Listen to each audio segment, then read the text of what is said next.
Comment poser des bonnes questions aux équipes? Eh bien, un des moyens d'y arriver, c'est de se questionner sur les questions. Et donc, d'avoir la possibilité de collaborer sur la rédaction des questions, c'est important. Donc, ici, on a une équipe constituée de deux personnes, Alison et Eric. Et Eric, qui est connecté ici, il a préparé des questions.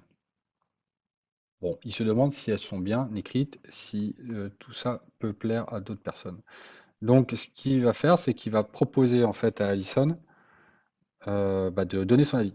Voilà. Est-ce que tu peux relire la consultation, s'il te plaît?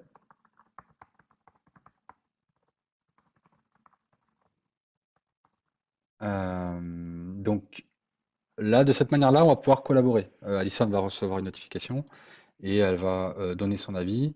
Et dès lors que son avis a été donné, on va pouvoir fermer chaque discussion et elle va pouvoir aussi rajouter des commentaires sur chaque question. Ainsi, on va pouvoir ici une petite icône qui va nous permettre de voir les questions qui sont ouvertes et qu'Eric doit traiter avant d'envoyer la consultation.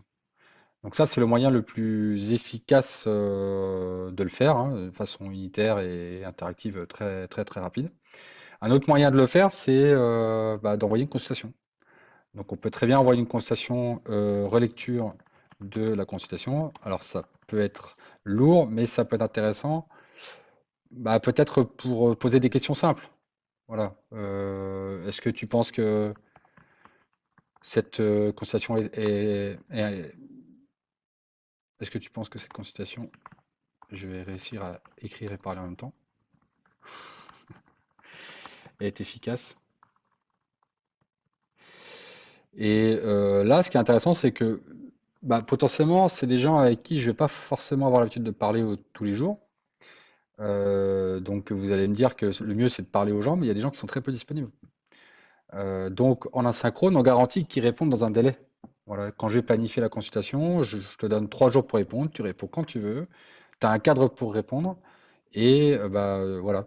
Euh, Moi, j'envoie ma demande c'est que tu donnes ton avis sur la consultation, et tu y réponds plus tard.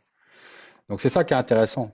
Effectivement, si je travaille tous les jours avec Alison, je vais pas avoir le besoin de lui envoyer cette consultation. Il est possible que j'utilise cet espace parce que c'est quand même assez pratique, assez interactif. Voilà. Mais autrement, effectivement, je peux fonctionner à l'oral. On fait une revue en synchrone et on discute en même temps des consultations. Mais il est possible de le faire en asynchrone et c'est ça que je voulais vous montrer.